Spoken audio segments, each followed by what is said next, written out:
Inman Ministries, and this is Noon Nuggets for Tuesday, July 9th. And I am so excited to be here and be able to talk with you today. I would like to talk about Psalm 7, 1 through 17.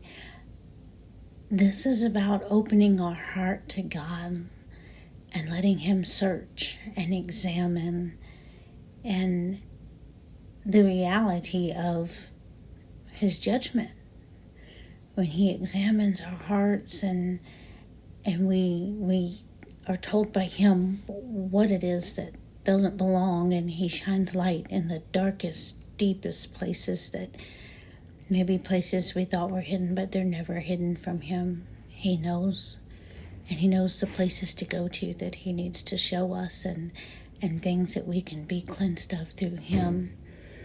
You see, David started out seeking God for rescue. And then, interestingly enough, he turned it around and said, but you know what? If I've done wrong, and this is to be judgment, then let it come. If this is consequences for my actions.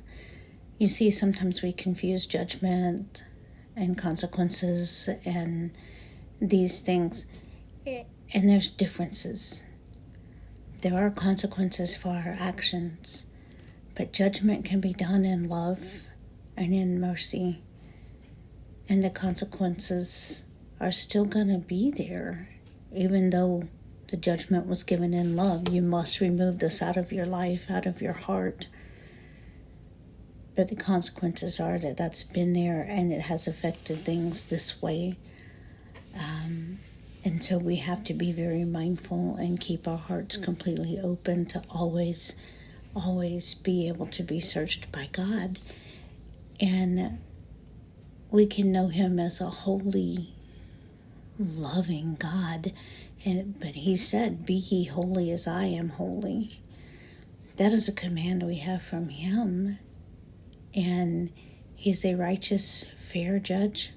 His judgments are right. But He will judge us when we are not being holy as He is holy. And there's going to come a day when everybody's going to have to stand before Him and give account.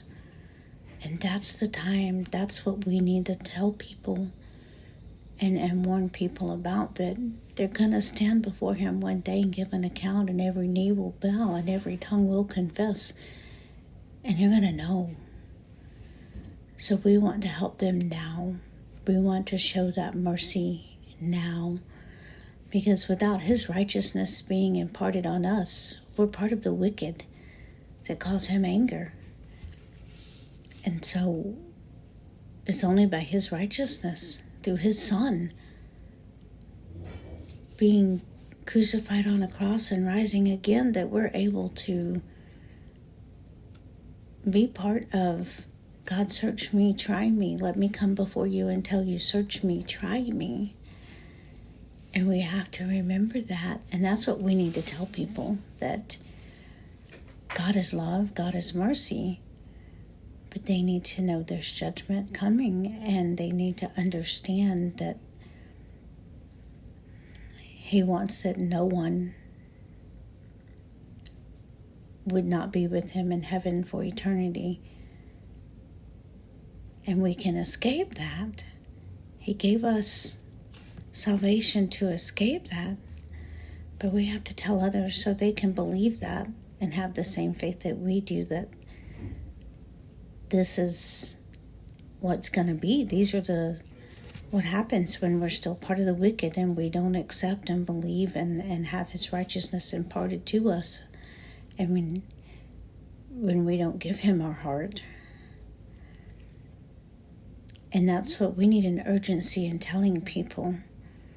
The message of God is love, but also the message that we have a fear and a reverence and an honor of Him, because He is judgment. And there has to be a balance in how we tell and what we tell. And we have to show that, and we have to live that example of speak truth but with love. we have to live that example, right? We have to be able to tell people truth in love. And speaking truth in love is not judging them. It is speaking truth. And that's the other thing that the world likes to confuse and likes to make us feel like if we speak a truth, then we're this horrible person.